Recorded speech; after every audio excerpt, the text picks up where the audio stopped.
There are count 'em five players suiting up for the Falcons and Bucs this Sunday that will determine the outcome of this week 1 game.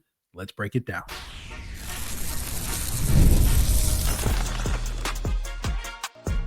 You are Locked On Falcons, your daily Atlanta Falcons podcast. Part of the Locked On Podcast Network, your team every day. Welcome back, everyone, to another illustrious episode of the Locked On Falcons podcast, your daily Atlanta Falcons podcast, part of the Locked On Podcast Network, your team every day. And today's episode is brought to you by Mazda. Just like there's more to every player, there's more dedication, more attention to detail. There's more to a Mazda vehicle. Stay tuned later in the episode for the highlights in this week's Mazda's Moving the Game Forward. And if you do not know me, I am your humble host, Aaron Freeman, a.k.a. Mr. Drew, a.k.a. the Jolly Green Giant, a.k.a. Mr. a.k.a. And I've been covering the Atlanta Falcons for almost 2 decades. Formerly at FalcFans.com, RIP. Still going strong on this illustrious podcast, and I thank each and every one of you that goes strong with me as everydayers. That means you make this podcast your very first listen each and every day. And all you got to do to become an everydayer, subscribe or follow for free on YouTube or wherever you listen to podcasts to get the latest episode as soon as it is available. So today's episode, we are breaking down some key matchups that we might be talking about further on as the week. But these are kind of the matchups I'm thinking about at this stage in the week as we gear up for this week 1 action. We'll talk about, how the Falcons can take advantage of Tristan Wirfs' absence. How is Elijah Wilkinson going to hold up at right tackle? Is Kyle Pitts going to have his usual success against Tampa Bay? And which receiver is going to lead their team to victory, Drake London or Mike Evans? And we'll start there, right? Just because we're hopefully going to get an update tomorrow on the podcast when we do our crossover Thursday episode, that, Darnell Mooney's injury status is looking good for him to play in week 1. Raheem Morris earlier in the week said, he's on track. He looked good in jog throughs earlier in the week. We'll see what the practice report is going to be, but we'll be keeping an eye on that injury report all week long to sort of see what Mooney's status is. But depending on what Mooney's status is, it puts a little bit more extra pressure on Drake London to potentially have to carry the passing attack in this week 1 game against the Tampa Bay Buccaneers. And I think he's more than up to the task. But, talking about Drake London versus Mike Evans, for the vast majority of the Bucs Falcons matchups over the last 3 seasons, since Drake London's arrival in Atlanta, the winner of this game has been sort of based around which receiver between those 2 guys has the bigger game, right? That was the case in both 22 and 24, right? That when you look at Drake London's receiving yards versus Mike Evans's receiving yards, whoever had more, his team won. Now, granted, Mike Evans didn't play in a couple of those games in 22 and 24. Now, 2023 was the exception, but we don't talk about 2023. And I think what's interesting is like Mike Evans, historically speaking, typically goes off in the first matchup against the Falcons in the 2 matchups over the last 5 years. Right, on average, in the first matchup between the Falcons and Bucs over the last 5 years, he's averaged 8 targets, 5 catches, 82 yards, and a touchdown in those games. In the second matchup, he's missed 2 of them over the last 5 years, but he averages about 7 targets, 4 catches, 51 yards, and 0 touchdowns. So essentially, in the first game, Mike Evans is prone to score a 30-yard touchdown that he's not necessarily prone to get in the second matchup. And then Drake London's usually the opposite. He usually goes off in the second matchup. Last year was the exception where he had 154 receiving yards in that week 5 overtime win. But on average over the last 3 years in the first matchup, he's averaged 9 targets, 7 catches, 81 yards, and 0 touchdowns. In the second matchup, it's been 8 targets, 7 catches, 109 yards, and 0 touchdowns. So, I think a big part of why Drake went off last year and has typically performed very well against this Bucs team in the past is because the Falcons feature him in the slot, right? They did a great job attacking the middle of the field last year with Drake London in that week 5 matchup. And, I hope to see the Falcons continue to do that. We've been long advocates since the day the Falcons drafted Drake London, or not, maybe not the day the Falcons draft, but like the week or 2 after the Falcons drafted Drake London, when breaking down Drake London, which is like, he's arguably the best power slot in the NFL. Like big slot, power slot, whatever you want to call them. To me, the conversation begins and ends with the two guys that play for these teams. It's either Drake London is the best one or Chris Godwin is the best one. Now, for a long time, Cooper Kupp was the best one, but I think he's given up the crown or given some of his decline over the last year. And to me, it's Drake London or Chris Godwin that's coming for the crown. And it's there for Drake to usurp the throne, with Godwin going to miss probably the first couple of weeks of this upcoming season. But talking about that big slot receiver attacking the middle of the field, hey, there's another guy that should shine attacking the middle of the field, and that's none other than Kyle Pitts. And Kyle Pitts typically has his best games against Tampa Bay. You look at his career against Tampa Bay, he averages about 6 targets, 4 catches, and 67 yards against the Bucs. Against every other NFL team, he averages about 5 targets, 3 catches, and 40 yards. So what you're getting, and then you also look at the touchdowns, he's about 4 times as likely to score against the Bucs as he is against any other NFL team. And again, I think a big reason for that is how the Bucs play defense. They play the classic country cover 3, where unlike the Falcons and a lot of other teams in today's NFL, that when they do play cover 3, particularly when it comes to the nickel corner, they ask that guy, the Falcons are a team that asks that guy to cover that vertical. If the slot receiver runs a vertical route, that slot corner carries him vertically. The Bucs play the classic cover 3, where that slot corner typically is going to cover the flat. And so he's going to try to redirect the vertical route from that slot receiver, but then he's going to immediately buzz to the flat. And so what that does is it leaves the seams wide open. And you saw the Falcons really exploit that last year early in the game, in that week 5 game against Kyle Pitts, where I think it was like the first or second play of that game. He got like a 30-yard play down the seam. You've seen a lot of vertical plays from Kyle Pitts, like over the last 2 seasons against the Bucs. Kyle Pitts has 5 explosive plays against the Bucs of 20+ yards. 5 out of his 14 have come against the Bucs the last 2 years. And that's because of the vertical routes being so effective against this country cover 3. The post routes, you've seen the corners, the seams, the out and ups and whatnot over the last couple of years. And to me, this is a game where I think Zach Robinson should be able to exploit Kyle Pitts' abilities, right, and design a couple of plays. Z-Rob Zealots out here represent.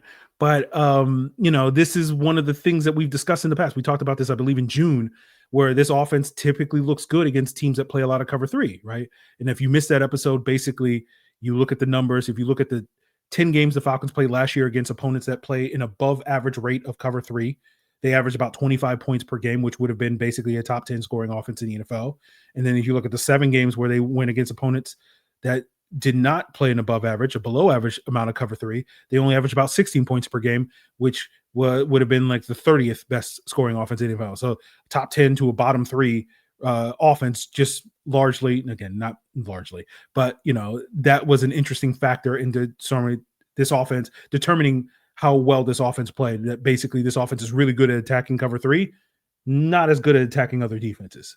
But because the Bucs play a lot of cover 3, they were like 4th, I think, last year in cover 3 usage. So unless Todd Bowles has completely decided to scrap the style of defense that he's been playing for 20 years or whatever it's been, like maybe that's a possibility. But I do expect the Falcons to kind of shine this week. And that conversation we had in June about Zach Robinson, when we discussed this whole success against the cover 3, one of the questions we had then was like, with the improvement that we see in year 2 from Zach Robinson as a play caller that we're expecting, again,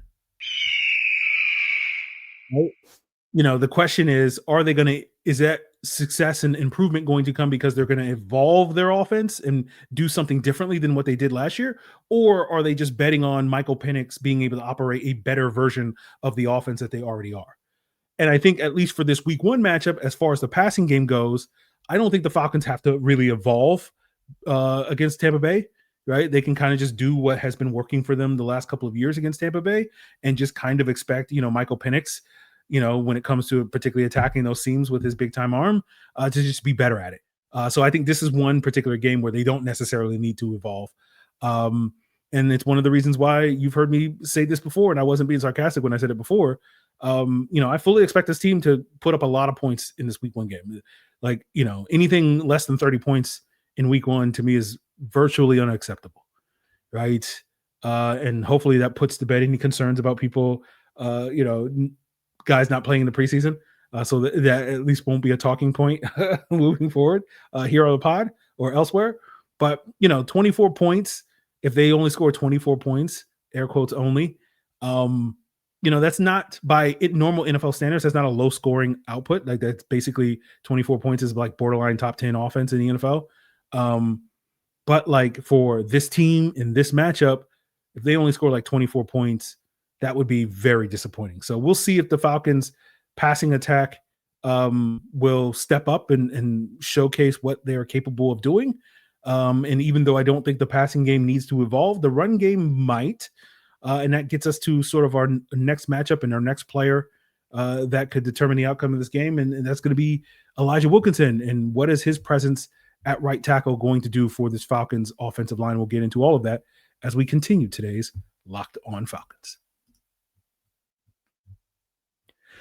This episode of Locked On Falcons is presented by our friends at Mazda. And this is Mazda's Moving the Game Forward, brought to you by those who believe it's not just about playing the game, it's about redefining it, because these moments do more than win. They push what's possible. They remind us to go that extra yard, shift into that extra gear, and keep moving the game forward.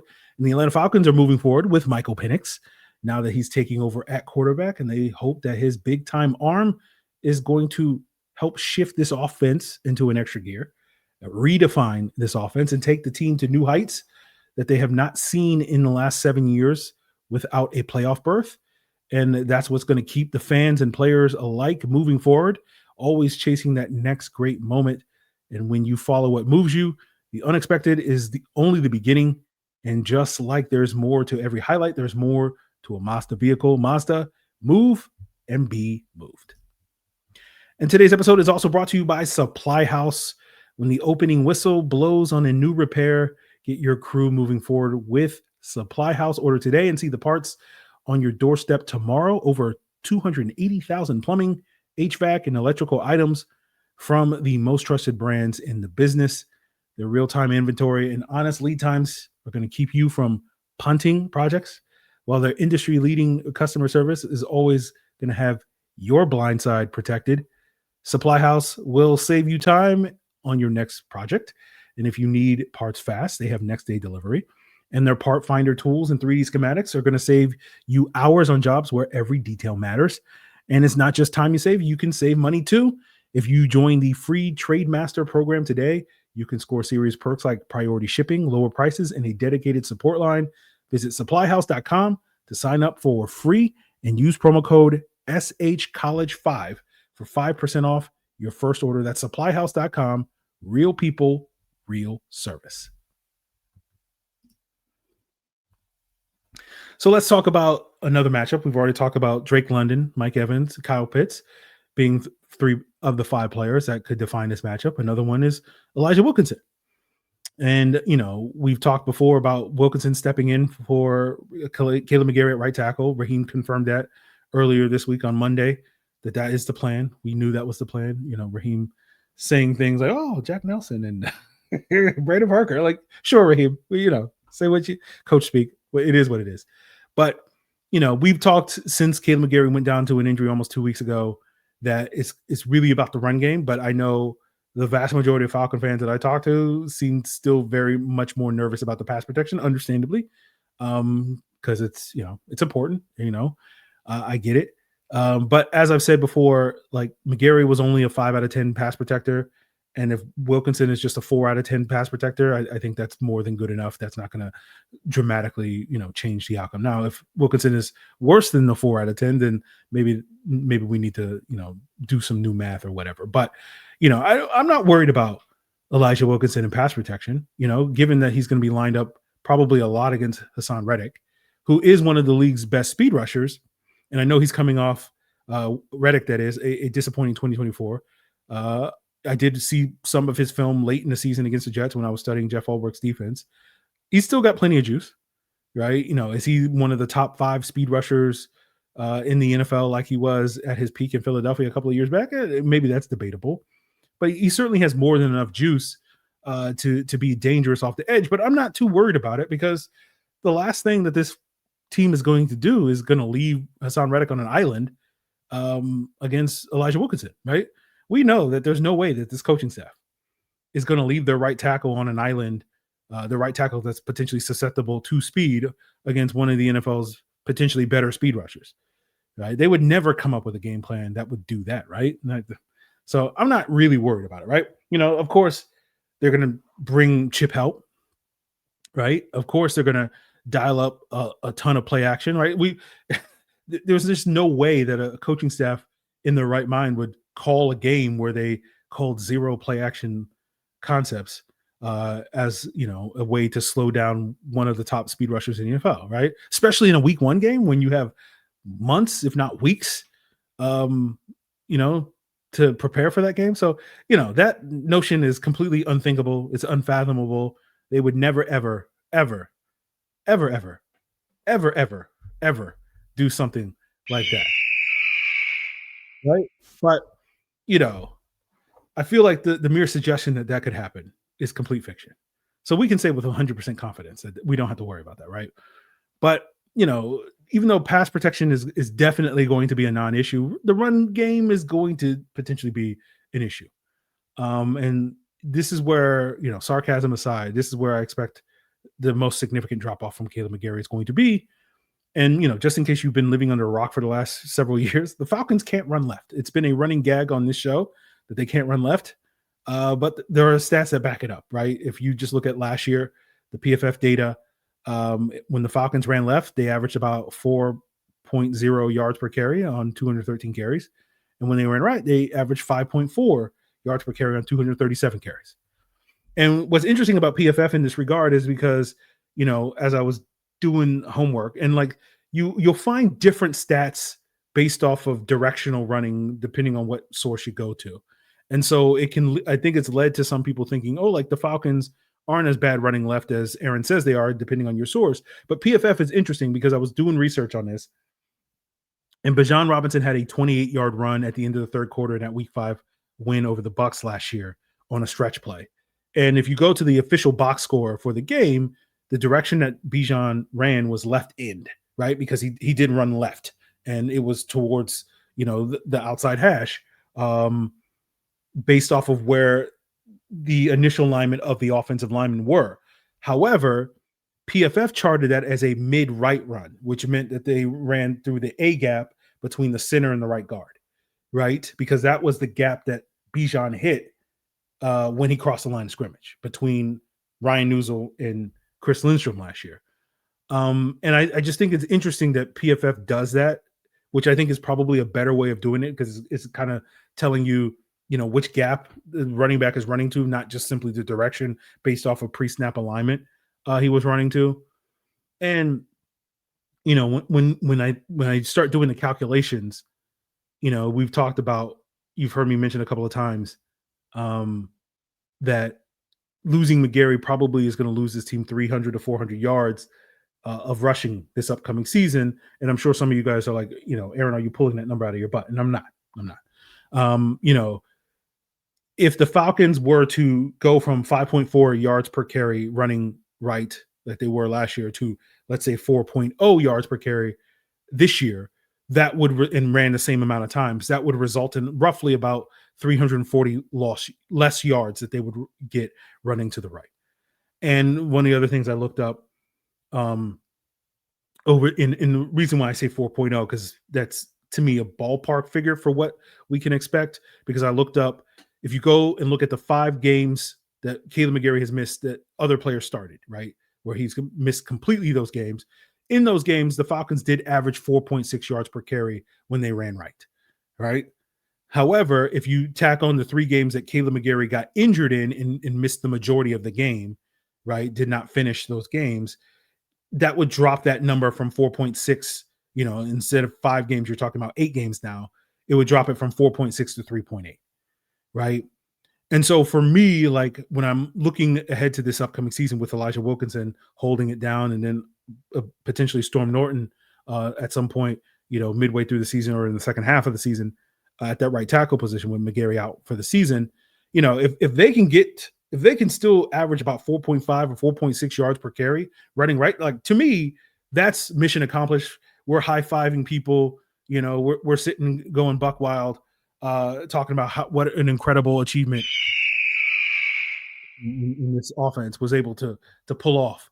But if that number is closer to 4.0, running right, we're in trouble. And so that's going to put a lot of stress on guys on the left side of the offensive line to kind of step up. And that's what we're looking at you, Matthew Bergeron. I know we had Alan Stirk on the podcast last week, singing the praises of Matthew Bergeron and his run blocking, but I'm just, sorry, Alan, but you're just wrong. I'm sorry. But hopefully Alan was just, let's say he was just a little premature, right? And all the praise that he was heaping on Bergeron a week ago from what he's done last year, it's just, he's preemptive, right? He's just, he's prophetic, and we'll be heaping similar praise on Bergeron after this season when it comes to his impact in the run game. So that's going to be important for this team, and we'll see if Wilkinson is up to the task. Obviously, the interior of this Falcons offensive line has, a tough matchup. Vita Vea exists, and we'll see what's what on that. But, it's not just the battle between the Falcons O-line and the Bucs D-line when it comes to the trenches. There's also the battle between the Falcons D-line and the Bucs offensive line, and particularly the last sort of key player that we'll talk about is Charlie Heck, who will be replacing the Bucs MVP along the offensive line in left tackle Tristan Wirfs, and we'll break that down as we wrap up today's Locked On Falcons. This episode is presented by Yahoo Fantasy. NFL season is nearly upon us, and that means fantasy football season is back as well. And of course, hopefully you guys have gotten all your drafts in, and so now is the time to, do what you got to do in order to build that championship squad. And, if you haven't yet gotten into on a fantasy league, but time is ticking, but, you still got time, and there's Yahoo Fantasy for you. I'm going to be on Yahoo Fantasy this year. You should too, whether you're a first timer or a veteran making your millionth league. And, Yahoo Fantasy has so many different ways to entice you to playing this year, whether it's the brand new Yahoo Fantasy Guillotine League, where the lowest scoring team is going to get eliminated weekly until one team is left standing. Or if you want to play instantly, which again, ticking clock, try the draft with friends mode. Or if you prefer the classics, get your crew together and go to head-to-head in a private league. Or if you don't have a crew or not enough time to get your crew together, no problem, join a public league. It's the easiest way to play. NFL season kicks off on September 4th, so don't wait. Start your league now. And you can draft now at yahoofantasy.com/lockedonnfl. That's yahoofantasy.com/lockedonnfl. And today's episode is also brought to you by our friends at FanDuel. With the NFL season almost here, FanDuel is going to make sure you are ready for kickoff with this can't-miss offer, because right now new customers can bet just $5. And if your bet wins, you'll get $300 in bonus bets to use across the app. Again, first $5 bet. If it wins, you get $300 to use across the app in a variety of ways to win, right? If you're thinking about, hey, I feel really great about Bijan Robinson. Well, hey, guess what? That's the time to do a player prop. If you're like, well, I think Bijan Robinson and Drake London and Baker Mayfield are going to do X, Y, and Z. Well, that's where you go with the same game parlay. Just get in on the action over at FanDuel by downloading the FanDuel app today. You can visit FanDuel.com as well to get started. That's FanDuel.com. Place your first $5 bet and get $300 in bonus bets. So we know there's not going to be Tristan Wirfs playing left tackle for the Bucs in week 1. And that's going to be potentially huge for the Falcons because he's arguably the best left tackle in the business. Is either him or Trent Williams, I think most people would argue for. I think Wirfs is the better pass protector, while Trent is probably the better run blocker. But Wirfs is no slouch in the run game because he's kind of foundational to how the Bucs, operate their run game, similar to how Chris Lindstrom and Caleb McGarry are foundational for the Falcons run game, right? That a lot of the concepts that the Bucs run, like they run a lot of gap stuff, pin pull sort of concepts. And typically on a normal pin pull sort of concept, you'll pull both guards in the direction that you want to run. But one of the wrinkles that the Bucs have because of Wirfs' athleticism, as well as Graham Barton's high level athleticism at the center position, is that they'll pull both of those guys instead of the two guards. And so the guards will be pinning instead of pulling, and the left tackle and the center will pull. And, a lot of that's due to how athletic they are. So, the Bucs stand to lose quite a bit, both in pass protection and run blocking without Wirfs. The replacement for Tristan Wirfs is going to be Charlie Heck. And hopefully the Falcons can take advantage of Charlie Heck and, send them on a highway to Heck, if you get what I'm saying. I watched a little bit of Charlie Heck this preseason. I'll go back and watch probably a little bit more of him in the past. There was a game a couple of years ago against the Browns where he got absolutely destroyed by Myles Garrett and Zadarius Smith to the tune of like 13 pressures in that game. So I do want to go back and see how those guys were so dominant against him as a way that maybe the Falcons can mirror that. But watching Heck this preseason against the Steelers during the summer, he did look very susceptible to speed. So I'm hopeful that the Falcons speed rushers that they have a plethora of now at edge can take advantage of that, right? And I don't think it's going to be like one guy dominating this game. I'm hoping it's similar to that Browns game where it seemed like both Garrett and Big Z were taking advantage of Charlie Heck with Laramie Tunsil on the opposite side. And was like, well, let's just go after this guy, right? We got one of the best left tackles in football, right? Probably the guy that's in third place in the running for the best left tackle in football. And then we have Charlie Heck. So, it'll be interesting to sort of see all four of these guys, Leonard Floyd, Arnold Ebiketie, James Pierce, Jalen Walker, all of these guys get after Charlie Heck and try to use his speed. So it's just relentless. Again, that's sort of what the Falcons are doing. Like 4 snaps in, you go all out, destroy Charlie Heck. Then the next guy comes in, 4 snaps, you destroy Charlie Heck. That's kind of the strategy. And so, the Bucs are not stupid, unlike other teams, which we're not talking about the Atlanta Falcons, but they're almost certainly going to give Charlie Heck as much chip help as possible. They did that in the preseason. And so what that does is it now puts Luke Gedeke, the right tackle, on an island on the opposite side. Now, Gedeke probably can handle that responsibility based off of how he's played the last 2.5 years. He had his kind of coming out party as a right tackle in that week 18 finale against the Falcons back in 2022. And there's a big reason why the Bucs moved Tristan Wirfs from right tackle to left tackle the following year, because they had such confidence in Gedeke.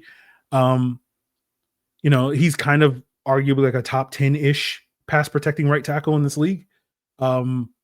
So he's up for the task, but if the Falcons can really, when the other guy's destroying Charlie Heck and then the other guy gets the one-on-one against Gedeke, and that guy is consistently, whoever it is getting that one-on-one against Gedeke is consistently winning those one-on-ones, that'll be huge.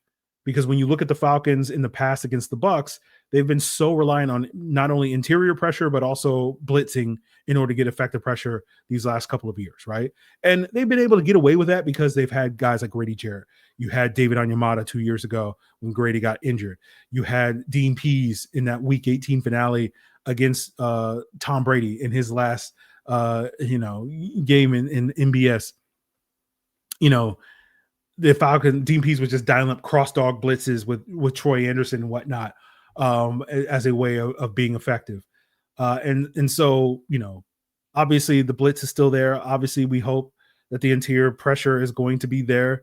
But as we've discussed many times this offseason, it's most likely if you're going to get that interior pressure, it's probably not going to be because you have absolute confidence in the D tackle room. It's more just like, well, if we need A gap or B gap pressure, that's where, probably not week 1 with Jalen Walker, but later in the season when we get the rematch against the Bucs later in the season. But like, Caden Ellis is maybe that guy that gives you that. So you still have to be reliant on the blitz.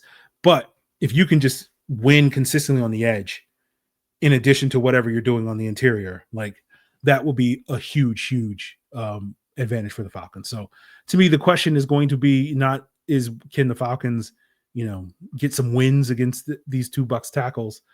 Can they dominate the matchup in the ways that the Browns did a couple of years ago against Charlie Heck? So those are going to be topics that we'll continue to explore, matchups we'll continue to be looking at. I'm sure we'll get more insight from the Bucs perspective on some of the matchups tomorrow on Crossover Thursday. And then later in the week, we'll be joined by, of course, Jarvis Davis of Locked On Sports Atlanta. Of course, check out Falcons Squad Show Thursday morning as well on Locked On Sports Atlanta, as well as Locked On Falcons. With myself, Jarvis, Maria Martin, the People's Champion, and Tanisha Batiste as well. So still plenty of more week one coverage coming your way. So continue to make Locked On Falcons your first listen by checking this out on YouTube or wherever you listen to podcasts. And for your second listen, check out the Locked On NFL division previews. You can become the most informed fan in just 8 episodes, looking at every division winner, breakout star, and potential Super Bowl contender. Find the link in the description to the Locked On NFL playlist on YouTube or wherever you listen to podcasts. It is part of the Locked On Podcast Network, your team every day.